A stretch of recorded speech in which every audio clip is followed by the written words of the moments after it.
I'd like you to imagine a courtroom, okay? Now imagine they're anime characters. Okay, now here's the most important part. Pretend there's no rules. Ace Attorney, a game I've heard many good things about, but never sat down to fully experience myself. I streamed this live with Jesse and Austin on twitch.tv/SennaRed. Going into this, I had the most experience out of the three of us. After the first case, we were all equally informed about the series. By the way, we're still playing through the first game live, so head on over there if you want to join in the fray, hang out for a bit, or just have something on in the background to make noise. That works too. It's over. My life, everything, it's all over. Is that your client screaming over there? Yeah, it's him. I'm gonna do it, I'm gonna die. You're all gonna watch me. You're gonna see me on the screen eventually. I'm crazy.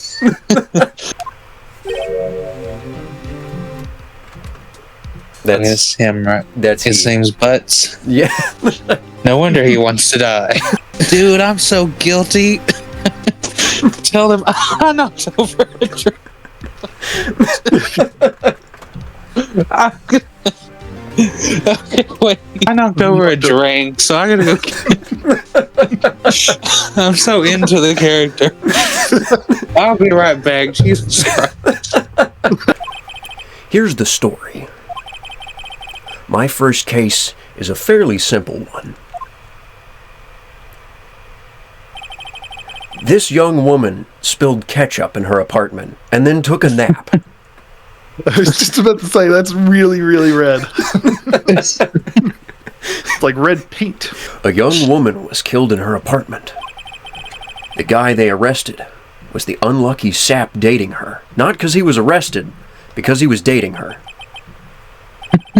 Larry Butts, my best friend since grade school. He has a knack for getting himself into trouble. One thing I can say, though, it's usually not his fault. He just has terrible luck. But I know better than anyone that he's a good guy at heart. That, and I owe him one. Which is why I took the case, to clear his name. To change his name. Court is now in session for the trial of Mr. Larry Butts.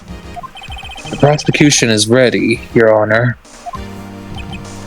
The, defense is ready, Your Honor. Mr. Wright, this is your first trial, is it not? I think we should have a test to ascertain your readiness. It pans back over to him and he's like trying to like pour himself a glass of water and his hands are shaking like uncontrollably. The test will consist of a few simple questions. Answer them clearly and concisely. Please state the name of the defendant in this case. Phoenix Wright. You like how I said that in red? The defendant is me, right? Right. Have you completely lost your mind? Oh. The defendant is the person on trial. You're his lawyer. You did pass the bar, didn't you? Barely. This is a murder trial. Tell me, what's the victim's name? Look, the victim's name is listed in the court record. Press right bumper to check it at any time, okay? Bro, what? Where is the right bumper? You see him like pull out a controller like, what does this do? Now tell me, what was the cause of death? No boyfriend. You've answered all of my questions. I see no reason why we shouldn't proceed. First, a question for the prosecution. Mr. Payne, as Mr. Wright had just told us, the victim was struck with a blunt object. Would you explain to the court just what that object was? The murder weapon was the statue of the thinker. Mr. Payne, the prosecution may call its first witness. The prosecution calls the defendant. I'll keep changing it. Okay, Mr. Butts to the stand. He's just like cracking up to himself while on the stand. He's like, it's like I can't, guys. I can't. This is too funny. Butts. Him, Mr. Butts. Is it not true that the victim had recently dumped you? What did I do? I wasn't dumped. The drink was dumped. Honestly, she just wasn't taking my phone calls or seeing me ever. What's it to you anyway, Mr. Butts? What you describe is generally what we mean by dumped. In fact, she had completely abandoned you and was seeing other men. She had just returned from overseas with one of them the day before the murder. Your Honor, Judge Santa Claus, the victim's passport. According to this, she was in Paris until the day before she died. Paris, Tennessee. You went to the victim's apartment on the day of the murder. Did you not? Well, did you or did you not? Well, see, it's like this. I don't remember. Well then, we'll just have to remind you. We have a witness in red that can prove he did go to the victim's apartment that day. Well, that simplifies matters. Who is your witness? The man who found the victim's body. He saw the defendant fleeing the scene of the crime. Mr. Payne, the prosecution may call its witness. Please bring Mr. Frank. He saw it to the stand. I get the joke. For once, anyway. Mr. Saw it. Well, did you? Mr. Saw it. You may proceed with your testimony. Okay. I was going door to door selling subscriptions when I saw a man fleeing an apartment. I thought he must be in a hurry because he left the door half open behind him. Thinking it strange, I looked inside the apartment. Then I saw her lying there, a woman, not moving, dead, not alive. I quailed in fright and found myself unable to go inside. I thought to call the police immediately. However, the phone in her apartment wasn't working. I went to a nearby park and found a public phone. I remember the time exactly. It was 1 p.m. The man who ran was, without a doubt, the defendant sitting right over there. Incidentally, why wasn't the phone in the victim's apartment working? Your Honor, at the time of the murder, there was a blackout in the building. Your Honor, did you hear me? It's like, Your Honor, wake up. This is very exciting. But wait, there's more. I have a record of the... Oh, sorry. Yeah, that. Now, Mr. Wright, you may begin your cross-examination. What exactly am I supposed to do?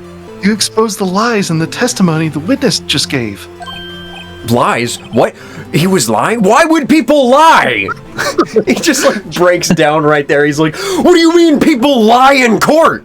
Side note, and it's just because I'm going between the old man and Mia as my two characters, but I really find it, in my own headcanon, funny if the characters are running between the different places and exchanging costumes. Yeah. Like she runs behind the stand, puts the beard on and everything. Yes. Then that witness must have lied in his testimony. Or is your client really guilty? The other guy said he was guilty, so he's guilty. Yeah. You hold the key. It's in the evidence. No, I hold a folder. You gave me a folder. Present it and rub it in the witness's face. He gets out from behind the stand and pushes it in the guy's face. Yeah. Present evidence. Objection! He said the thing! You found the body at 1 p.m. You're sure? Yes, it was 1 p.m. for certain.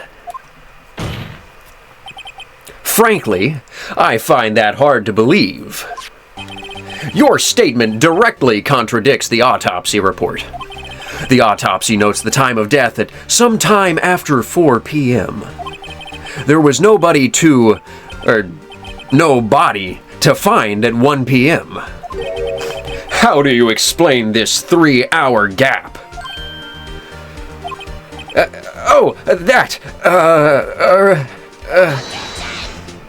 This is trivial. The witness merely forgot the time. After his testimony, I find that hard to believe. Why were you so certain that you found the body at 1 p.m.?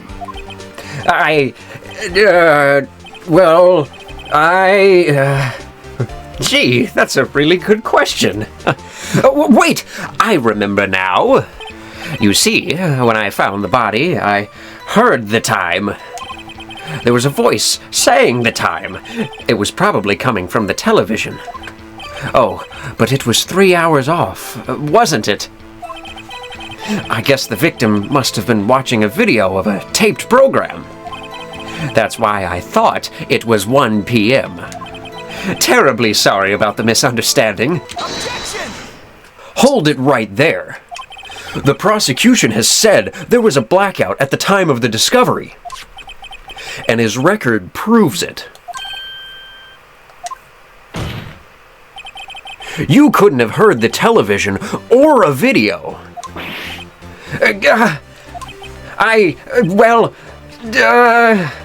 The defense has a point. Do you have an explanation? No, I find it quite puzzling myself. Quite.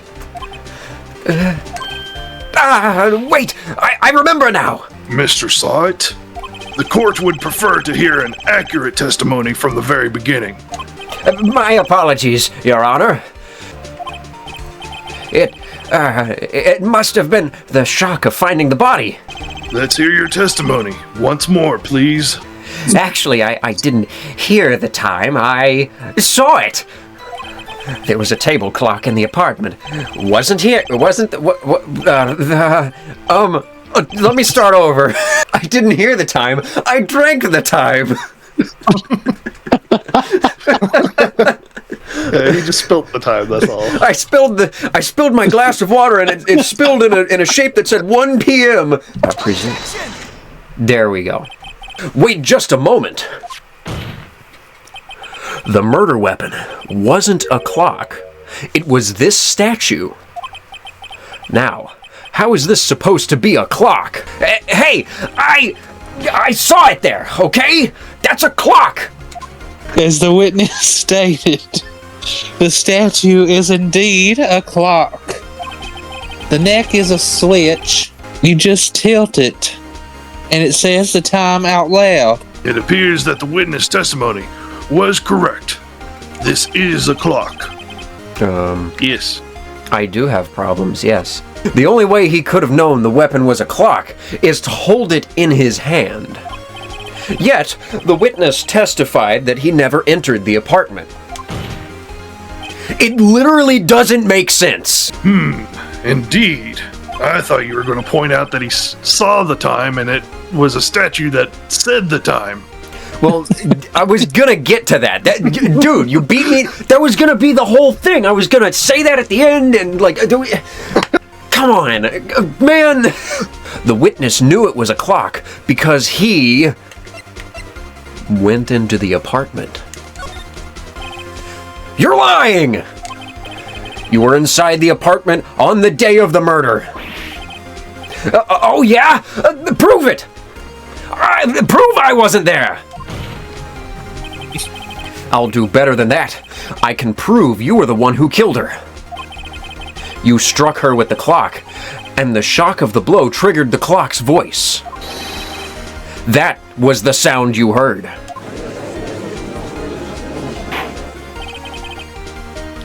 Order in the court. Intriguing. Please continue, Mr. Wright. Yes, Your Honor. The sound must have left quite an impression on you. Understandable, since the murder weapon spoke just as you hit the victim. That's why you were so certain about the time. This is all baseless conjecture. That's not a real word. Stop making up words. Would the witness care to elaborate? Did you strike the victim with the clock? That day, I never. Look, the clock. I heard. No, I mean I saw. Gah! Shut up! I hate you! And that's my cross-examination! That's my testimony! I hate you! It was him! I tell you, I saw him! He killed her, and he should burn! Burn! Give him death!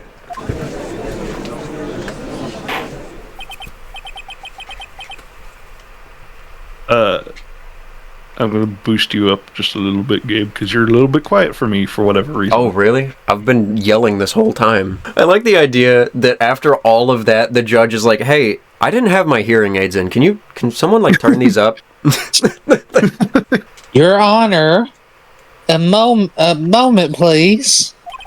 There isn't a shred of evidence supporting the defense's claims. Mr. Wright, you claimed this. The sound from the witness heard from, what? Judge, are you okay? Sorry? Do you have any evidence? Try sounding the clock. Your Honor, may I have the clock, please?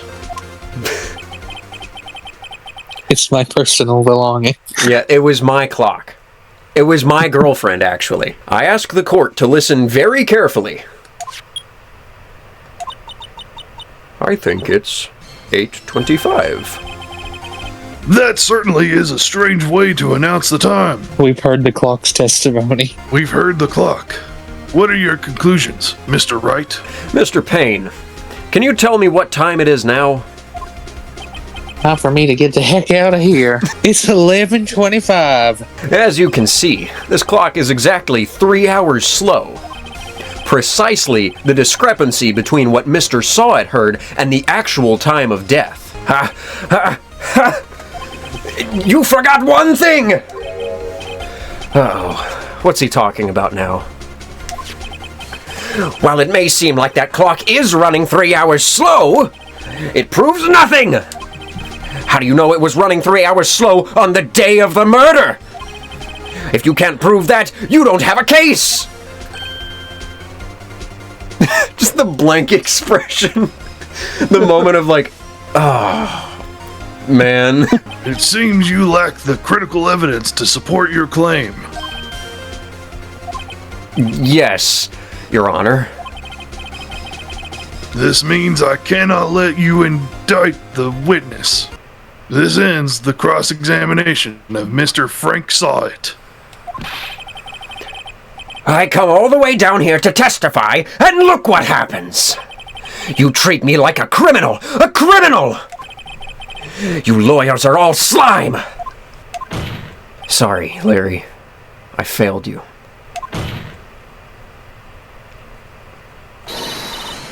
Not so fast, Mr. Sawit. Mia!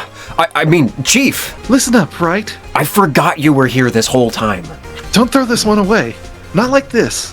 Think. I don't know why. I just had this image of Phoenix Wright pulling out the thinker, like just doing the pose. I can't prove the clock was slow the day of the murder.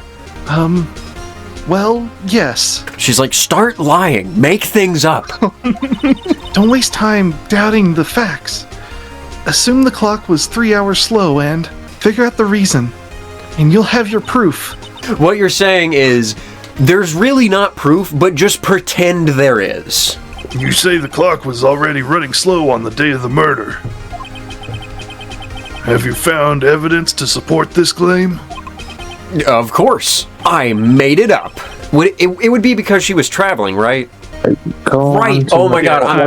I'm thinking America. I was like, why 3 hours? But they're in Japan. It's a Japanese game. They're in Japan. Okay. I get it. As we all know, the time difference between here and Paris is 9 hours. When it's 4 p.m. here, it's 1 a.m. the next day there.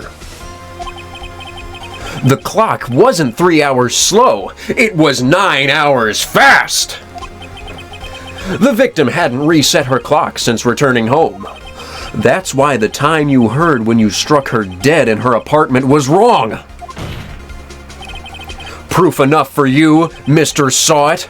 Or should I say, Mr. Did It? Oh. They just have a drum kit in the back. Well, I think the fact that he died on the stand is proof enough. This case has certainly turned out differently than we all expected. Mr. Payne, your witness. He's dead. He he was arrested. This is not a laughing matter. At this point, this is only a formality, but this court finds the defendant, Mr. Larry Butts. Stupid name.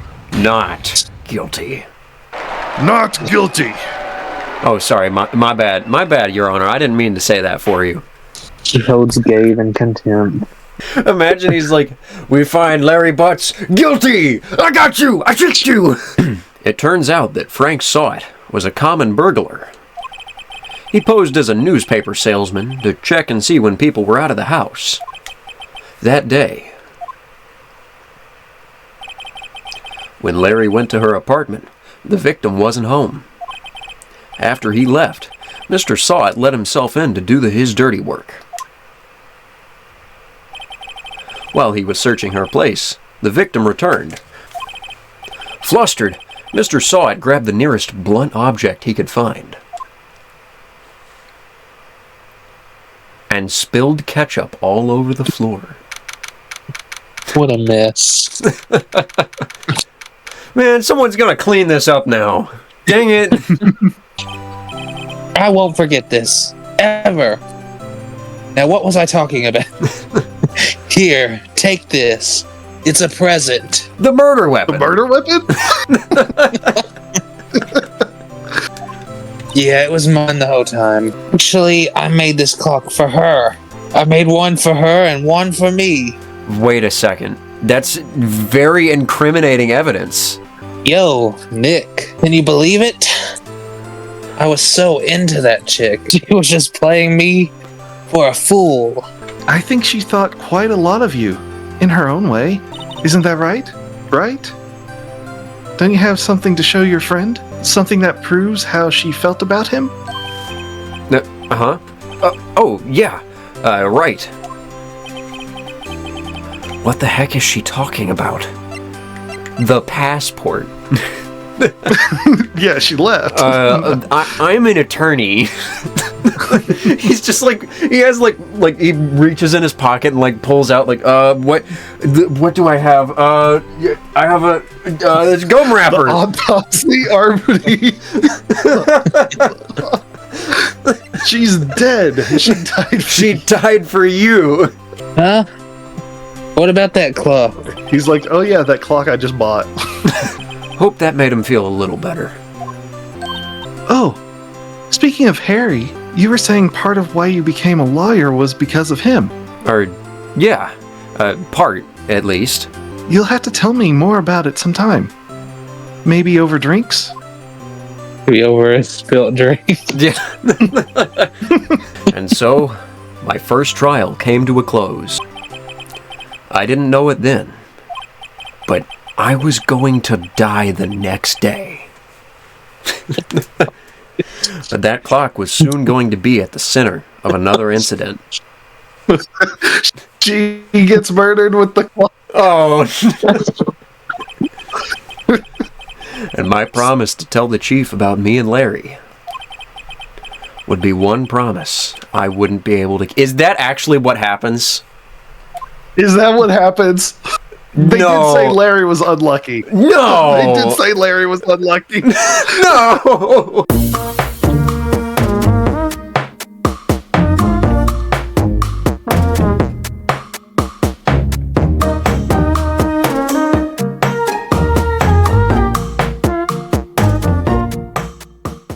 I feel so bad for her. she had to die with that haircut.